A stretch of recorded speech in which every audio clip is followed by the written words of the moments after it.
আমার নতুন একটি ভিডিওর সঙ্গে তোমাদেরকে আরও একবার ওয়েলকাম জানাচ্ছি। সকালবেলায় কাজবাজ সেরে নিয়েছি, চান টান করাও হয়ে গেছে। এখন দেখো সকালকার যে জল খাবার ওইটা নিয়ে বসেছি। তো এখানে খিচুড়ি আর ডিম আছে, বুঝতেই পারছো খিচুড়ি ডিম কোথা থেকে নিয়ে এসেছি।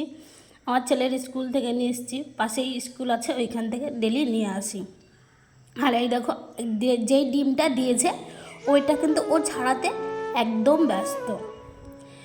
দিয়ে আমি বললাম যে একটু খিচুড়ি খাইয়ে দিই, আর ও বললো যে কি না না আমি খিচুড়ি খাবো না, আমি ডিম খাবো।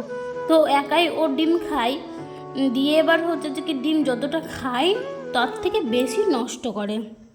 এবার নিয়ে নিলে হয়তো জেদাজেদি করবে, সেই জন্য আমি নিইনি, যে থাকগা ও নষ্ট করুক। আর যেইটুকু আমি পাচ্ছি সেইটুকু খিচুড়ি খাইয়ে দিচ্ছি। তো চলো ভিডিওটা এন্ড অবধি দেখতে থাকো। আর এই এক যে গরম, এই গরমের মধ্যে কারেন্ট যখন থাকে না তখন মাথাটার মধ্যেও গরম ধরে যায়। হাতগুলো দেখে, হাত পা দেখে বুঝতেই পারছো আমাদের এখানে কারেন্ট নেই, সকাল থেকেই কারেন্ট নেই, কারেন্টের এত প্রবলেম। তো এত গরমের মধ্যেও এই তো ঘেমে ঘেমে বসে বসে কাজ তো করতে হবে, কাজ তো ফেলে রাখলেও চলবে না, আর পেটকে বন্ধ রাখলেও চলবে না। তো চলো খাওয়া দাওয়া করি, এরপরে দেখা করছি। সকালের টিফিনটা খাওয়ার পরে কিন্তু আমি এখানে রান্না বসিয়েছি। এখানে আলু আর সোয়াবিন দিয়ে তরকারি হচ্ছে। মনে হচ্ছে একটু হলুদটা কম আছে, আর একটু হলুদ দিতে হবে। এই দেখো দেখালাম, কি দেখাবো। আর এই জায়গায় বাসন টাসন কটা পড়ে আছে, মাজবো। আর এখানে ডালের বড়া হয়েছে, আর এই পুচকি হাঁড়িটাতে ভাত হচ্ছে। তো আজকে আলু সোয়াবিনের তরকারি আর ডালের বড়া। যাই হোক হলুদ কম হয়েছে বললাম, তো হলুদটা আমি দিয়েই দিই।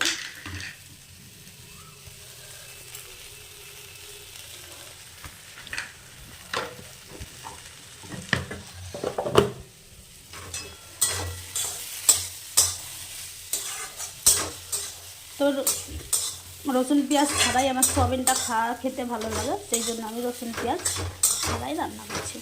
তো এখন কষার পরে দিয়ে দিব দেখি জল। যাই হোক ফ্রিজের মধ্যে একটা কিন্তু আম গড়াগড়ি খাচ্ছিল, সেটা কিন্তু ছিল গিফটের আম, মানে দিয়েছিল। তো খাবো খাবো করে খাওয়া হয়নি। আর এবারকার আমের এতটা স্বাদ দেখে খেতে ইচ্ছে করছে না।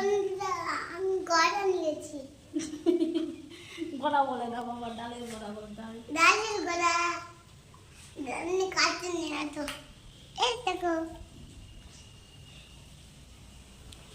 ফ্রিজের মধ্যে হচ্ছিল, তো কারেন্ট নাই, মোটামুটি সকাল থেকে কারেন্ট নাই, ওর জন্য ইয়ে হয়নি। আমটা আমি খেয়ে নিই, হয়তো ভিজে ভিজে আরো পচে যাবে।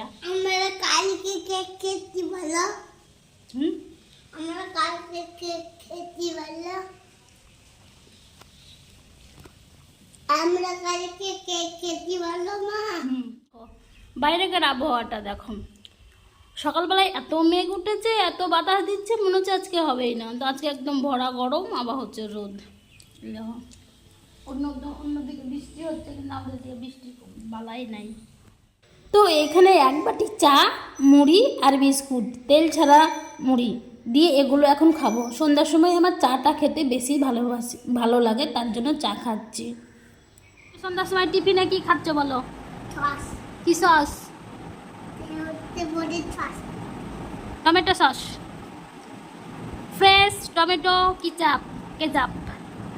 আর দেখো বাবুর জামাটা আর দেওয়ালের রং একই রকম হয়ে গেছে, মনেই হচ্ছে যে কি কেমন কেমন মনে হচ্ছে, পুরো সেম ম্যাচ হয়ে গেছে।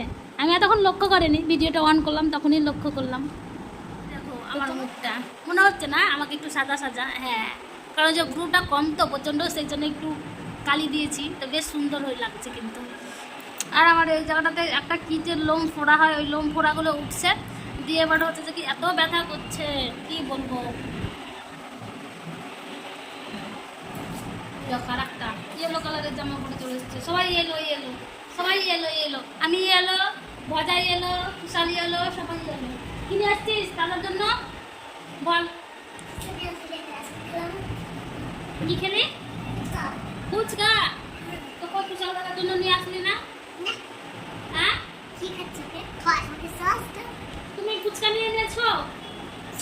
কই তুমি তো একা একা সব জিনিস খাও, দাদার চিন্তা করো না। বলে না বাবা।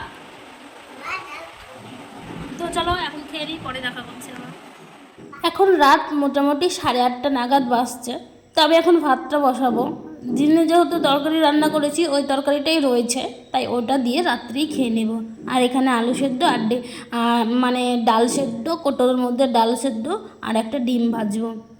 এই হচ্ছে রাত্রেকার খাবার।